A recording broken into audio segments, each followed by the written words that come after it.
meron kayong planong bumili ng motor, tandaan nyo at itanong nyo sa kasa kung meron na itong PNP clearance. Paano kung yung binili mong motor, cash man o installment, wala pang PNP clearance, nasa na yung motor? Ibig sabihin yan, matatagalan ng konti or matatagalan talaga bago may release yung CR ng motor mo or yung CR at OR ng yung motor. Kasi nga, ang uunahin ni kasa, ni dealer, ay yung PNP clearance bago nila dalhin doon sa LTO. Ano yung dapat natin tandaan kapag bibili tayo ng brand new na motor? Okay, so mga kaibigan natin, marami sa atin nagpaplano, nagbabalak na bumili ng brand new na motor. Ano yung dapat nating isipin dito mga kaibigan?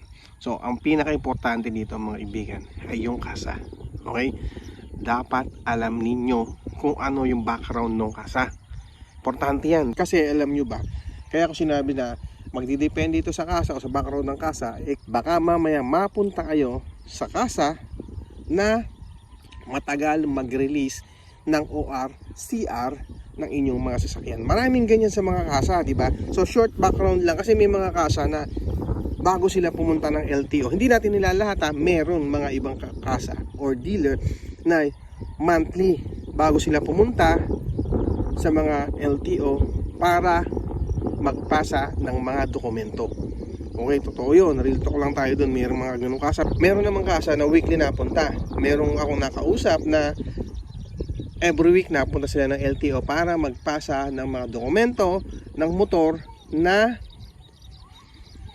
nabili sa kanila para mas mabilis mag-release sila ng OR, ng CR ng kanilang mga sasakyan.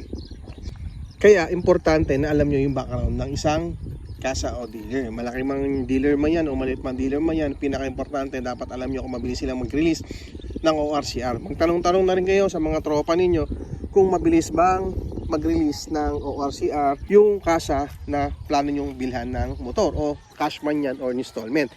Tandaan nyo, pare-pareho lang naman ang sistema yan. Cash or installment, pareho lang po yung dinadala sa LTO at pareho lang yung proseso yan para pag-release ng CR. Pero ito yung lagi nyong tatandaan. Kapag pupunta kayo ng kasa at meron kayong planong bumili ng motor, tandaan nyo at itanong nyo sa kasa kung meron na itong PNP clearance. Okay, napaka-importante kasi nung PNP clearance sa ating mga motor.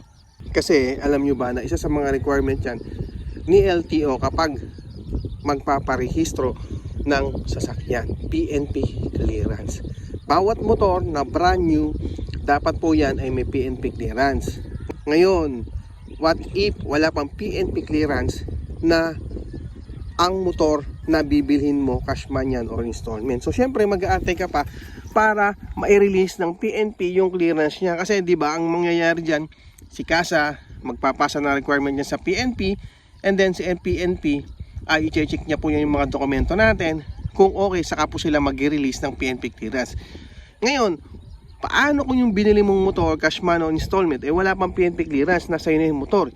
Ibig sabihin yan, matatagalan ng konti or matatagalan talaga bago may release yung CR ng motor mo or yung CR at OR ng yung motor. Kasi nga, ang uunahin ni kasa, ni dealer, ay yung PNP clearance bago nila dalhin doon sa LTO. So, papaano kung natagalan sila ng pagdadala ng requirement sa PNP at syempre dahil natagalan sila pagpapasa ng requirement sa PNP, patatagalan din mag-release ng PNP clearance ang LTO doon sa kasa. And then after nilang makuha yon yung PNP clearance, saka pa sila magpapasa sa LTO ng mga invoice, yung mga dokumento, syempre katulad nga ng PNP clearance, doon pa lang nila ipapasa sa LTO. Ngayon, doon tumatagal minsan. Hindi natin nilalahat sa mga kaibigan natin.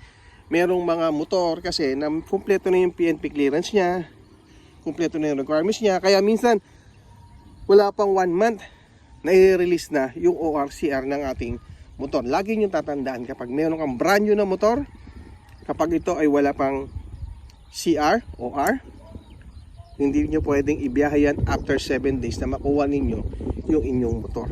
Kaya napaka-importante, tignan nyo yung background ng dealer na kukuha na ninyo.